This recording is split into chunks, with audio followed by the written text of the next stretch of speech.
இடம்பொருள் நேயர்களுக்கு வணக்கம். ஸோ இன்னைக்கு வந்து பார்த்திங்க அப்படின்னா இப்போ சிறகடிக்க ஆசை சீரியலை பொறுத்த வரைக்கும் நமக்கே பார்க்குறதுக்கு மீனாவை பார்த்தா கஷ்டமாகவும் கவலையாகவும் தான் இருக்குது. ஏன்னா மீனாவுடைய வாழ்க்கையில் மீனா முதல்ல காமிச்ச முதல்ல பார்த்திங்கன்னா தைரியமான ஒரு பொண்ணாக காமிப்பாங்க. அவங்க அப்பா ரொம்ப தைரியமாக வளர்த்துருப்பாங்க. அந்த பொண்ணு எல்லா விஷயத்தையும் அவங்களே சுற்றி சுற்றி சுற்றி சுற்றி பம்பரம் மாதிரி வேலை செஞ்சுட்டு இருக்க மாதிரி காமிப்பாங்க.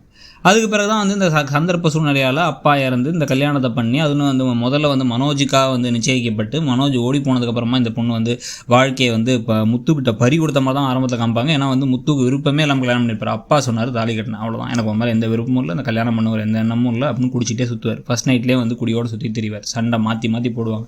ஆனால் அப்போ இருந்தே நம்ம வித்தியாசமாக இருக்க ஒரு விஷயம் மீனா கிட்ட அப்படின்னு நம்ம அப்சர்வ் பண்ணது என்ன அப்படின்னா மீனா தைரியமாக பேசுவாங்க, முத்துக்கிட்ட தைரியமாக பேசுவாங்க, விஜயா கிட்ட டக்கு டக்குன்னு பேசிடுவாங்க. ஒரு தடவை அண்ணாமலை கிட்ட நான் உங்கள்கிட்ட கேட்டேன் அந்த கல்யாணத்தை பண்ணிக்க சொல்லி, என் கல்யாணத்தை பண்ணி இந்த வாழ்க்கையை கெடுத்து விட்டீங்க, என் வாழ்க்கையே போச்சு, எல்லாம் உங்களால் தான் அப்படின்னு சொல்லிட்டு அவங்களையும் ஒரு தடவை திட்டினாங்க.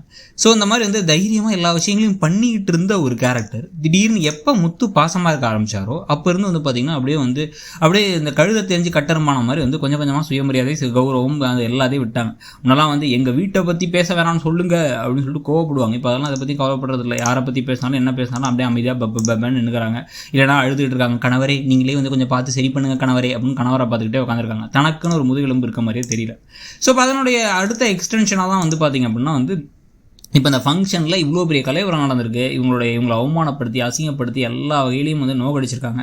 இந்த சமயத்துலையும் போய் பார்த்திங்க அப்படின்னா திருப்பி ஸ்ருதி கிட்ட போயிட்டு நான் உங்கள்கிட்ட மன்னிப்பு கேட்குறேன், உங்கள் அப்பா ரொம்ப தான் பேசிட்டாரு, எங்கள் குடும்பத்தையே இழுத்தாரு, எங்கள் குடும்பத்தையே கேவலமாக பேசினாரு, இருந்தாலும் பரவாயில்ல நான் மன்னிப்பு கேட்குறேன், உங்கள் அப்பாக்கிட்டையும் மன்னிப்பு கேட்குறேன், நீங்கள் வீட்டுக்கு வந்துடுங்க ஸ்ருதி, நீங்கள் இல்லைன்னா எங்களால் இருக்கவே முடியாது ஸ்ருதிங்கிறாங்க. இதெல்லாம் தேவையா?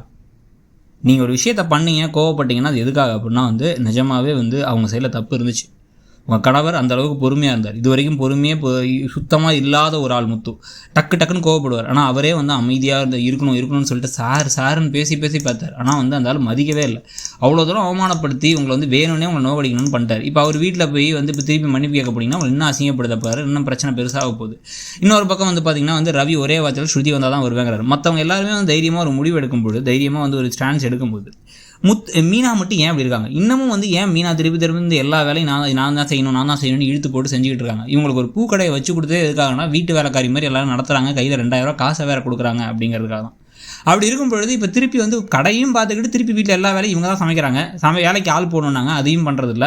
அதுக்கு இல்லாமல் பார்த்திங்க அப்படின்னா சின்னதாக ஏதாச்சும் ஒரு விஷயம் வாரத்தை எடுக்கணும்னா சரி, இல்லை சர்க்கரை எடுத்து வரணும்னா சரி, மாங்காயை கொண்டு போய் உள்ளே வைக்கணும்னாலும் சரி, எல்லாத்துக்கும் எடுபடி மாதிரி மீனா மீனா மீனா அப்படின்ட்டு இருக்காங்க. திருப்பி மாவரைச்சி வச்சியா, அதை பண்ணியா எதை பண்ணியான்ட்டு இந்த விஜயா பண்ணிட்டுருக்காங்க. இதுக்கெல்லாம் சேர்த்து வச்சு முடியாது, இந்த எவ்வளோதான் என்னால் வேலை செய்ய முடியும், இதுக்கு மேலே என்கிட்ட வேலை கொடுத்தீங்க அப்படின்னா இன்னொரு மருமக இருக்கால அவள்கிட்ட சொல்லுங்கள் அப்படின்னு கோவப்பட்டு சொல்கிறமா ஒரு சீனாச்சு வைக்கலாம். ஆனால் அந்த மாதிரி இல்லாமல் சும்மா எப்போ பார்த்தா சொல்லுங்க அத்தை அப்படிங்கிற மாதிரி காமிச்சாலே நமக்கு எரிச்சலாக இருக்குது. இல்லை அங்கிட்டும் போய் கெஞ்சிக்கிட்டு இருக்காங்க. மீனாவுடைய கேரக்டர் இப்படியே திருப்பி கண்டினியூ ஆகிட்டு இருக்கிறது பார்க்குறவங்களுக்கு எல்லா சீரியல்லையும் மற்ற சீரியல் இருக்குமா இந்த சீரியலையும் ஒரு ஆள் இருக்காங்கிற மாதிரி ஆகிட்டுமே தவிர இந்த கேரக்டருக்குன்னு இருந்த ஒரு யூனிக்கான தனித்துவமாக இருந்த விஷயத்தை கெடுக்கிற மாதிரி இருக்குது. உங்களுக்கு என்ன தோணுதுங்கிறத சொல்லுங்கள். தேங்க்யூ.